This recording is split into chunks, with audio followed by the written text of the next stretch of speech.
Hi guys, I'm Charlotte and today I'll be going through my January TBR. So I don't normally do TBRs, but it's a new year and hopefully in a bid to get me constantly creating stuff even when I'm at uni and no doubt bogged down with second semester work, I thought I would try TBRs. I don't know, I've done them ages ago in the past when I still use my blog and they were alright then, but I am very much a mood reader. I read what I want, whatever I'm feeling like. I can't really stick to lists perfectly. However, I kind of have a few 2020 goals for myself and they are very loosely to read my entire TBR and read a Stephen King book a month, and then kind of just even more loose than those two goals, I would like to try and read 3 books a month in 2020. I'm not sure how well this will go because I have my dissertation due in April, so that time period could be extremely busy, but then I have pretty much all of summer off. I don't really know what I'll be doing there. I don't know whether I'll be employed. I don't know whether I'll be learning to drive. I don't know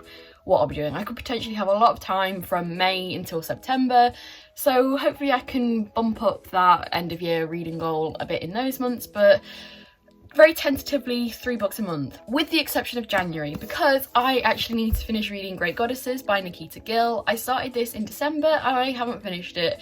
It's quite short, so I was using it to read on trains, except I just haven't really read on trains. I finished an audiobook on a train, so I didn't actually pick up my physical copy. So this is my kind of first priority going into January, just to finish this one. It's very short, it's a book of poetry featuring all the female goddesses and features from Greek mythology and kind of retelling their stories and giving them a voice. So hopefully this will be a very quick one to finish off in the first few days of the new year. But then diving into my TBR proper, we firstly have God's Grave by J. Kristoff. This is the sequel to Nevernight, so I'm not going to say too much about it because obviously it's a sequel. But Nevernight follows a girl called Mia who has witnessed her father's murder and wants revenge on the people who did that. So throughout her life she trains to become the deadliest assassin there is, basically, so that she can make it into the Red Church, which is a school for assassins. Don't know how else to describe it. She's trying her best to become a killer so that she can go to killer school. And that she does. Nevernight has so many twists and turns and a very kind of dry writing style, thanks in part to the footnotes. Let me see if I can show you an example. This is when I find out that God's Grave doesn't have any. No, it does. I guess mild spoilers if you start reading the page, but can you see all of this here as a footnote? The narrator in that is, well, that's kind of where I think this is unique. You have the third person narration following Mia, but then in these footnotes you also have another narrator kind of giving you background to the world building and just little insights and snarky little comments on things, and I really enjoyed that in Nevernight. So here's hoping God's Grave will be just as good. I'm sure it will be, because the cliffhanger that Nevernight ended on, oh my god, I desperately needed this book straight after I read it. Unfortunately I read it very close to Christmas, so nobody really knew about it and how much I loved it, so there wasn't time for anyone to gift me it, so I gifted it to myself and I'm very excited and I can't wait to read it. Then we have a book that I was gifted by my friend Ashley. I'll leave a link to her down below, and that is Ninth House by Leigh Bardugo. I don't usually keep up with new releases, but Twitter didn't shut up about this book, so it was very much on my radar. I was very much aware of what it's about, and well, I say that, I'm just aware that it's a kind of dark academia book that is set at Yale University, I believe, and there's some kind of mysterious things going on. There might be a touch of magic in it, I can't quite remember.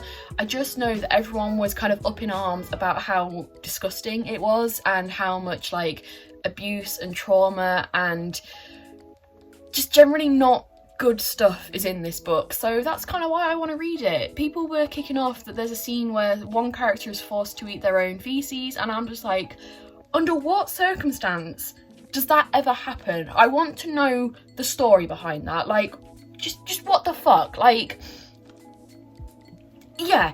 So I was kind of like in awe of this book, I guess, and mind blown without ever having read it, so I want to read it and find out what's going on. And also I really love the cover. People are saying like it's the YA snake, but I'm pretty sure, pretty sure this is an adult book.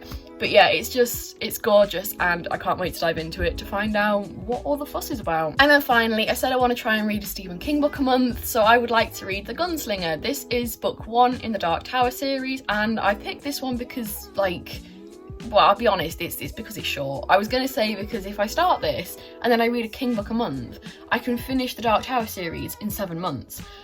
But also I was going to read the Dead Zone because that's quite a popular one, but then I realised this one's a lot shorter, so I decided to go for this one.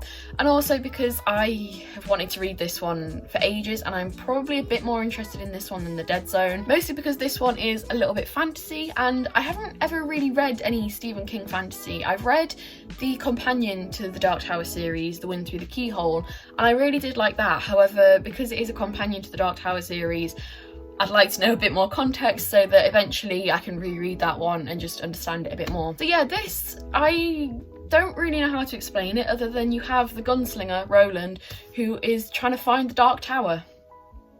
Like, I just know that this universe is kind of like a parallel one to our universe, and there's like different words for things and stuff, so it's very much a fantasy rather than a horror. However, because it is Stephen King, I'm expecting there will still be little bits of gore and gruesomeness, and I just want to read this and finally get this series under my belt. So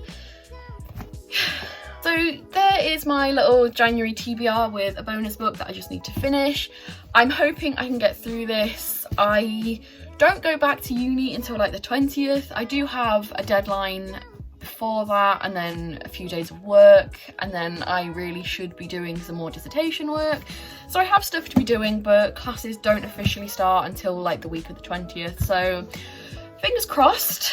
And yeah, there will probably be more about these books in a wrap-up, because I am going to try my best to do monthly wrap-ups again.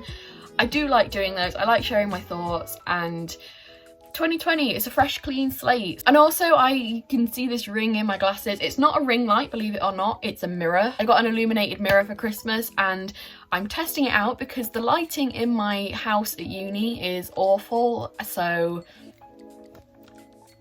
what is my cat doing? Misha, what are you doing?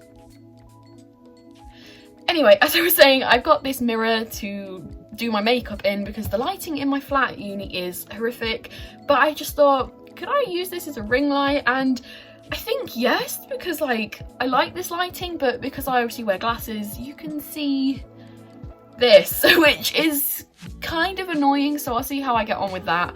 But yeah, back to the books. I guess I just wanted to say, because I know how glaringly obvious that is, haha, glare, get it? Anyway, the books are these ones, and then this one. Oh geez.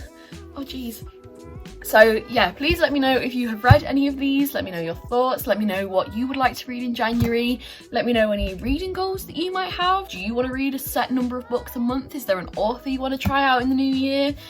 And yeah, let me know everything down below. Talk to me. I will probably maybe get back to you, and I will hopefully see you soon with another video. Bye.